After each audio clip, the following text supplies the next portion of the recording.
The Heralds of El-Auria.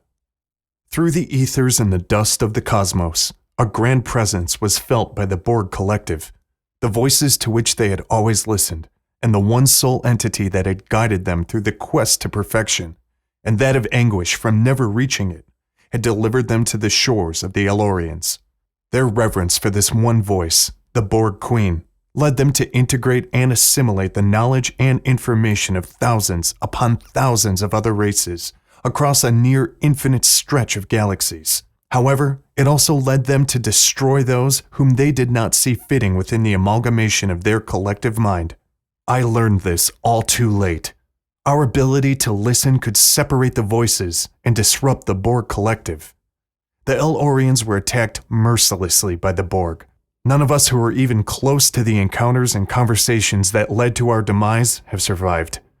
I believe, now that I understand the collective, that the Borg simply listened to us, our culture, and our hopes and our dreams, and deemed us irreverent, incorrigible, and incompatible with their collective mind. Their singularity had been highly refined through the ages, and even the slightest dissonance did not fit. Once Q introduced the Borg to the El-Aurians, the wick of our life was not long. I fought with all my might, but knew quickly that the fight was not one worth winning. We had been devastated, and flight was a far better option than to continue to fight. I was part of a small group, lucky enough to make it to a distant outpost known as Novacron. I had never even heard of this place, but an El-Aurian far more decorated than I noted that this place had been warned of destination for wayward El-Aurians for quite some time. When we arrived at Novacron, I was brought to my knees. My heart yearned, both with gravitas and in anger, for I was ashamed and pained to see our race so mercilessly decimated and our homeworld lost, while at the same time finding solitude in this new place surrounded by the ashes of our people. It was here that we guarded ourselves and lent protection to the speakers, leaders of El-Auria, for their humble embrace of our race. Though we held the military might, the speakers held rule over Novacron and what was left of us. For 200 years, we eluded the collective, tracking every survivor we could. We wanted to usher in a new era of peace and prosperity, but we were not so lucky. The Borg finally caught up to us, as if tracing our scent across the galaxy like we were some kind of feral animal that needed to be snuffed out. We were attacked again, and though we fought valiantly in the same manner and with the same heart as before, our numbers were dwindled down to nothing. While solidarity and relocation had been the essence of our recreation in Novacron, our only option now was to be scattered throughout the galaxy.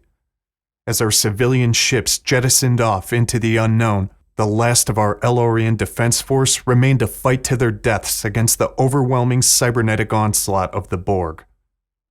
Most of us were never heard from again.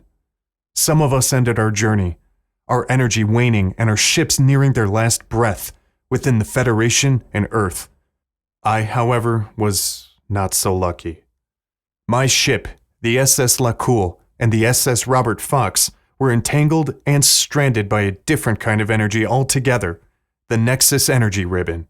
After years of battle and an endless trek across the stars, we were convinced that a curse the universe had cast upon us would surely lead us to our doom. But like every other moment of this perilous journey, the saving grace intervened. The USS Enterprise B rescued a small number of our refugees from the wryly destructive arms of the Nexus. Yet again, I had been spared for some greater good. While our race was presumed dead, with strays surely hiding and walking along the rocks of our El-Aurian home, and that of the speakers, many of those lost to the Nexus ribbon dwelled and waited until they could triumph over the magnetic power of the Nexus, until they could free themselves. They sought freedom, with their struggle carving passion so mighty and tinged with anger that all they could imagine and dream of in the depths of darkness was to break out into the light and return to fight the Borg, forever placing them in this swelling cavity of damnation. They would become the heralds of the Nexus. This script is property of the El-Aurian Society gaming community.